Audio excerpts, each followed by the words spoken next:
صباح الخير أصدقائي، شلونكم؟ شخباركم؟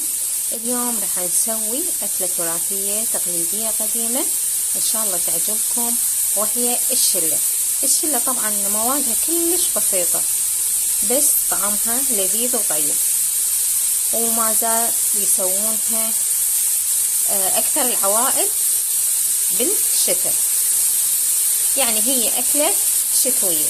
هسه مثل ما تشوفون هنا أنا خليت البصل بالجدر مالتي وراح أضيف عليه قليل من الزيت وأبدي أحمس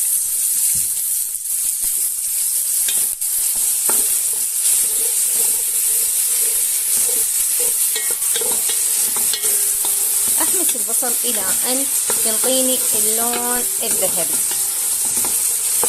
طبعا هاي الأكلة دائما يسوونها بالشتاء، بالصيف ما يسوونها، هي أكلة شتوية وقديمة جدا. هسه حبايبي أظل استمر أحمس في البصل إلى أن يعطيني اللون الذهبي. وهسه حبايبي بعد ما صار عندنا البصل بهذا اللون الذهبي، هسه نضيف إليه البهارات.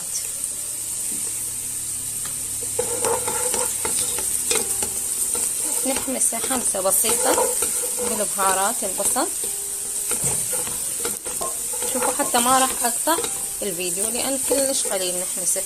هسه راح اضيف اللوبيا. هنا اللوبيا انا منقعتها تقريبا من الليل على مود بسرعة تستوي.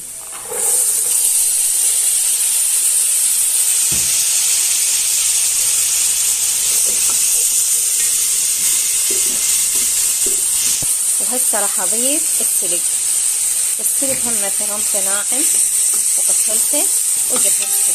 بعد هنا ما نحتاج حمس، هسه نضيف عليه الماء.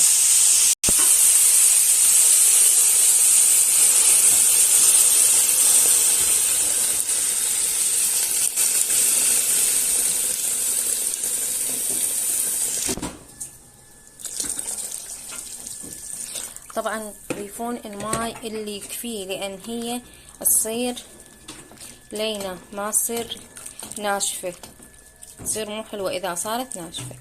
هسه راح نعوفه الى ان تستوي اللوبيا عندي. وهسه حبايبي بعد ما استوت اللوبيا عندنا، شوفوا شلون استوت. هسه راح نضيف التمن.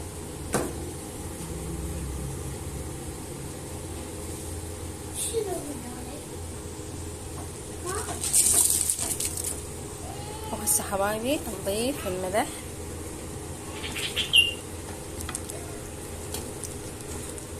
هسه نتركه يفور او يغلي الى ان تستوي الحباية مالت التمان ويا هذا الخليط مالتنا. وهسه حبايبي بعد ما نشف الماي واستوت حباية التمن واستوت اللوبيا، شوفوا بدا ينشف ما شاء الله. شوفوا شلون مستوي. طبعا هاي الأكلة تستخدم وياها الروبة، الدبس، كلش طيبة. هسه حبايبي خليه على نار متوسطة ودير بالكم لا يلتصق بالجدر، واذا نشف زيادة بعد خلوه على نار هادئة الى ان يستوي او يتهدر كلش. شوفوا ما شاء الله تبارك الرحمن. وهاي بعد ما نشف كلش الماي مالته خليته على نار هادئة.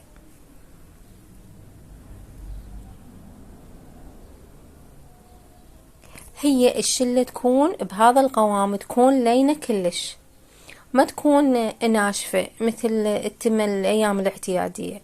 وهسه بعد ما استوى شوفوا أكلتنا لهذا اليوم إن شاء الله تعجبكم، ولا تنسونا الاشتراك بالقناة وتفعيل الجرس واللايك. هسه حبايبي أترككم في أمان الله، إلى اللقاء فيديو جديد.